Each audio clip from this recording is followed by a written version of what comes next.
Hi guys! 10:42 PM na, Iwaw Feng Shui na. Brethren, family and friends, pong pinagpalang gabi sa inyo lahat. Ang inyo pong lingkod, Brother Norman Cruz, sa inyo pong Feng Shui, Pachi Chimen Yijing and Date Selection Consultant. Kumusta po kayo? How was your Sunday o Sunday obligations? Sana po hindi nyo nalimutan going to church or your daily or your Sunday obligations po as a whole. Yes. Siyempre po naman. Ganun po kabilis. Last Sunday, I was just in Kuala Lumpur now. Back to Manila. Bilis. Sobrang bilis po. So now, BFF, I'm going to give you some of the notes, important notes, para po may feel kayo of what happened in Singapore, in Kuala Lumpur. Doon po kay Dato Joey Yap, Feng Shui and Astrology event, na 2 days each po yon. 2 days in Singapore and 2 days in Kuala Lumpur. So let's start po, BFF. So ito pong 2025 is the year of the wood snake. It's, again, I mentioned, it is wood over fire.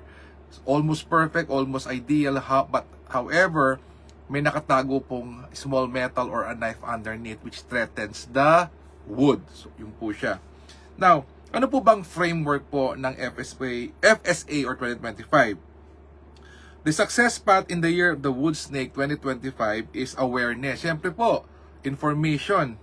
Knowledge is power. Alignment, you align yourself with the energies. Not only align, you have to activate. And then ascension and amplification means speed. Now na, timing, no po. Hindi pwedeng pagpaliban, hindi pwedeng next year, ngayon na po. So yun po yung framework. Starts with awareness. So activation of time, space, energy alignments, the speed to achieve your goals is also important. Siyempre speed, baka maunahan ka po or lost opportunity. So yan, FF kailangan po. Now, in terms of the wood snake Pachi chart, I already made mention that there's a threat, and we should maximize 2025 because according to the ancient text, every 60 years may ending po ng 6 and 7. There's a proper probability of chaos, challenges, and war. So we have to prepare for that. And then so again, you have two choices, whether to be the snake food, pagkain ng ahas, or the snake charmer, the one nag-aalaga o taga-control ng ahas. So you have just two choices for 2025. And this whether you are a food snake or whether you are a snake charmer, can be seen in your own birth chart. May combination po doon that will tell us, uy, there's a possibility na dito ka sa ganito po. And of course, you know how knowing nga po the information, yun po the first step of knowledge. So it can be seen in your Pachi chart, your birthday. Again, ang highest po element po worldwide is the wood element, followed by the water, fire, earth, and metal. But again, I have still to compute the Philippines, BFF, and let's see for ourselves, ano pa yung number 1 element for the Philippines. So check natin yan. Okay. So there's also a hexagram. The hexagram po is a reform hexagram. Hexagram po is 6 lines.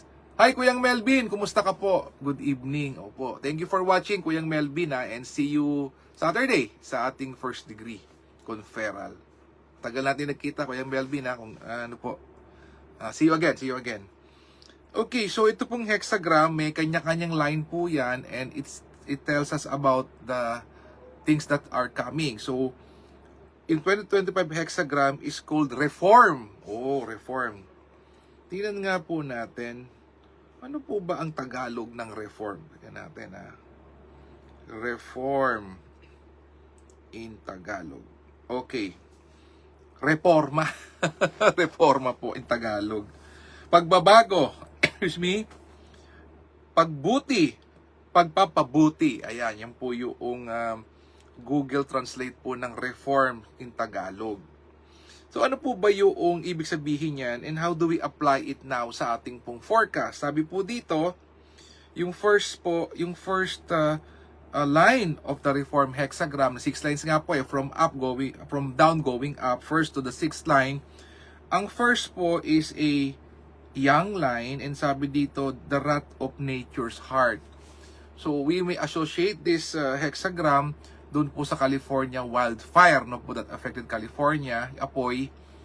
And some will say na, ay, nangyari naman, Norman, before Chinese New Year. Yes, kasi po nasulat po itong prophecy to or this forecast noong ang start of the year ay December pa po. Winter solstice. So, yun pa po yung unang panahon. The change of the year happens on December. So, the one happening in California may be a part of this hexagram. And also, we have to prepare again for floods.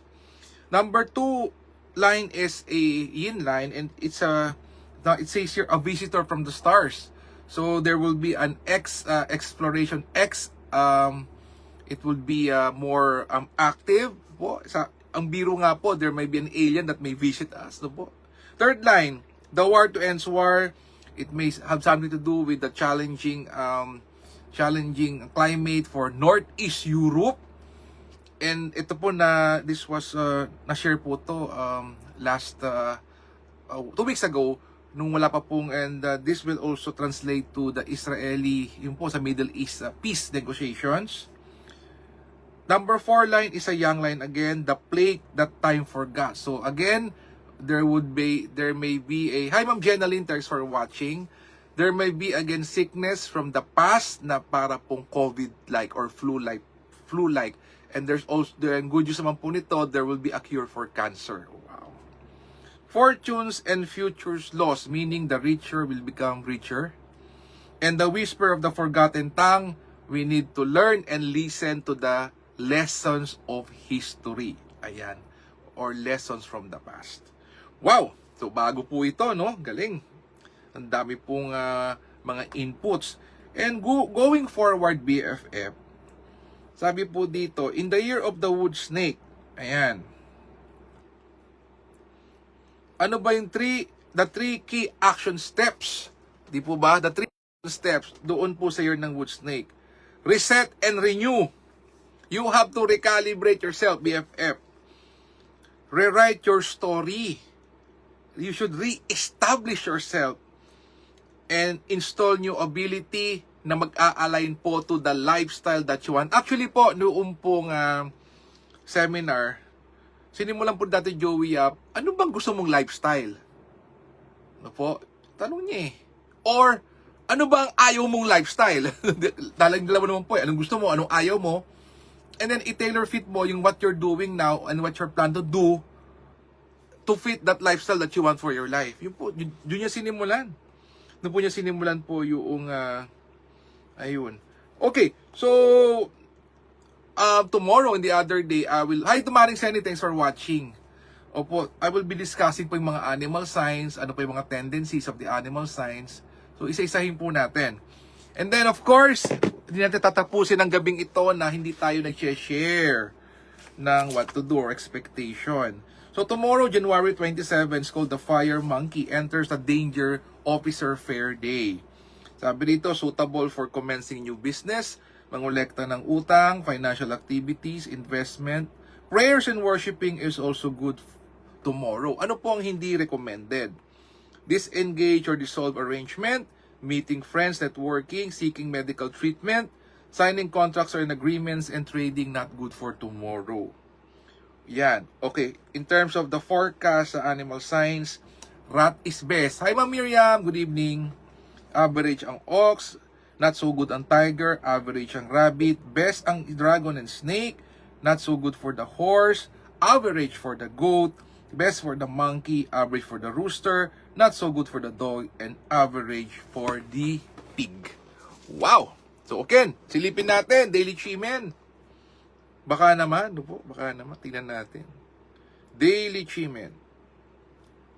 Just in case po, baka po may ma-left out. Yan.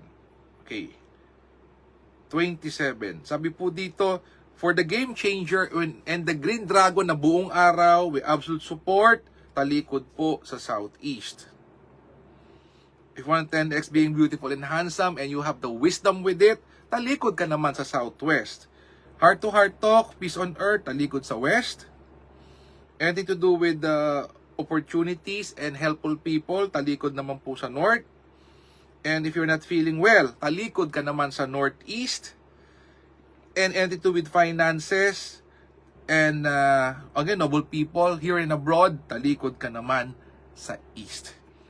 Ayan, so BFF in the coming days, I'll be dissecting, sharing with you yung pong mga notes na nakuha ko po sa Singapore and Malaysia and even the secret day nga extended version po of the FSA only given to a few. So share ko po sa inyo and then pagtulungan po natin. Again, BFF, our exchange of energies is like and share. And kung kayo man po ang hindi po directly po magpapakonsulta sa akin, I would suggest and I would, thank you so much if you can refer me to your family and friends and be ka-BFF nyo rin.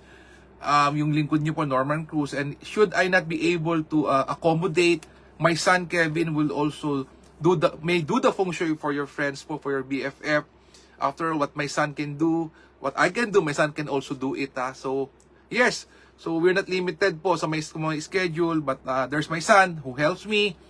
And also, he will also do the feng shui for you should I not be available at that point in time. Again, BFF, let us continuously pray for each other because we'll never know if one of our listeners here, our family, friends, and relatives is in the sad events of life.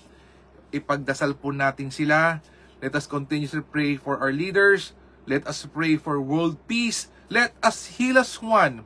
Let us be a blessing to others. God bless us all. And with a grateful heart, marami pong salamat sa inyong lahat. God bless. Good night.